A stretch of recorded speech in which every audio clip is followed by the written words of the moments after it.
እስራኤል ማን ነው? እስራኤል ማን ነው? ማን የሚነግረኝ? ያዕቆብ ራሱ ያዕቆብ ማን ነው? እስራኤል ነው። ያዕቆብ ዲሰንደንቶች በኒ እስራኤል ይባላሉ። እስራኤል ማን ነው? ያዕቆብ። ቁርአን ውስጥ እስራኤል ያዕቆብ ነው የሚል ቀጥታ ትርጉም የሚሰጥ እንትን አያ የሚሰጠኝ ሰው የለም። ባይዘው ሁላችሁ ሁሉ ነገር ነው አሁን አላወራም። እሺ ወላሁ አዕለም ወላሁ አዕለም። እስራኤል የሚባለው ሰው ያዕቆብ አይደለም። ለምን? ቁርአን እስራኤል የሚባል ሰው እንደነበረ ይናገራል። እስራኤል ግን ያዕቆብ ነው አይልም። ወይ በኢብራሂም ዘመን እኩል ወይም ከኢብራሂም ቀድሞ የነበረ ሰው ነው እስራኤል። ቢስሚላህ ወሰላቱ ወሰላሙ አላ ረሱሊላህ። አላሁ ስብሓነሁ ወተዓላ ቅኑን መንገድ ይምራን፣ ከጥመት ይጠብቀን፣ ጠሞ ሰዎችን ከማጥመም አላህ ይጠብቀን። ኻሊድ ክብሮም ከዕለት ተዕለት ወደ ከባባድ ጥፋቶች እያሽቆለቆለ ነው። ለዚህ ከዳረጉት ጉዳዮች ውስጥ አንዱ ወንጀል ላይ መዘፈቁ ነው። ወንጀሉንም በአደባባይ ማሰራጨቱ ነው። ልብ በሉ፣ ወንጀሎች በሰው ልጆች ግንዛቤ ላይ ተጽዕኖ ይፈጥራሉ።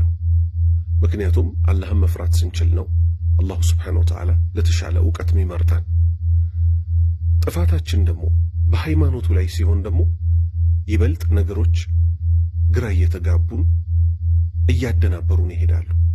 ኻሊድ ክብሮም ወጣት የሚሆኑ ሴቶችን ከወንዶች አጠገብ ላጠገብ ሰብስቦ እሱ ራሱ ደግሞ ምን እያደረገ ፊት ለፊት እየተመለከታቸው የቁርአንን ትርጉም አስተምራቸዋለሁ ይላል። ቁርአን ውስጥ ግን በግልጽ ደግሞ አላሁ ስብሓነሁ ወተዓላ ምን ብሎ ሲያበቃ የነቢዩ ሰለላሁ ዐለይሂ ወሰለም ሚስቶች ማናገር ከፈለጋችሁ፣ ጥያቄ መጠየቅ ከፈለጋችሁ ከመጋረጃው ጀርባ አናግሯቸው ይላል። የነቢዩ ሚስቶች ምን ከመሆናቸው ጋር ለኡመተል ኢስላም በጠቅላላ እናቶች ከመሆናቸውና ማንም ሊያገባቸው ካለመቻሉ ጋር ልናገባቸው ማንችላቸውን ሴቶች እናቶቻችንን የነቢዩ ሚስቶች ከመጋረጃ ጀርባ አስተምሯቸው ወይም ከመጋረጃ ጀርባ ጥያቄ ጠይቋቸው ከተባል ዛሬ ደግሞ ፊት ለፊት ካላየኋቸው እያለ ኻሊድ ክብሮም ቁርአን ትርጉም አስተምራቸዋለሁ ብሎ የቁርአኑን ትርጉም ራሱ ሲጥሰው በጣም ቀላል የሚባሉ ከዑለማዎቻችን ከላይ ጀምሮ ከድሮ ስንማር የመጣነውን ትምህርት ዛሬ ልቦለዱን እየተከተለ እኔ እንደሚመስለኝ አላሁ አዕለም እኔ እንደሚመስለኝ እያለ የተፍሲር ሊቃውንቶች በጠቅላላ የተስማሙበትን መስአላ ጥሶ ይገኛል። ልብ በሉ እንግዲህ እዚህ ጋር ከልብ ወለዱ ተነስቶ ምን እያለ ነው? ያዕቆብ ማለት እስራኤል ማለት አይደለም። ቁርአን ውስጥ ይሄንን በግልጽ አታገኙትም፣ ማስረጃ አታመጡም ማለት። እንዴት ነው ማስረጃ በዚህ መልክ የሚጠየቀው? ምክንያቱም የሸሪዓ ምንጫችን ቁርአን ብቻ ነው እንዴ? በፍጹም አይደለም።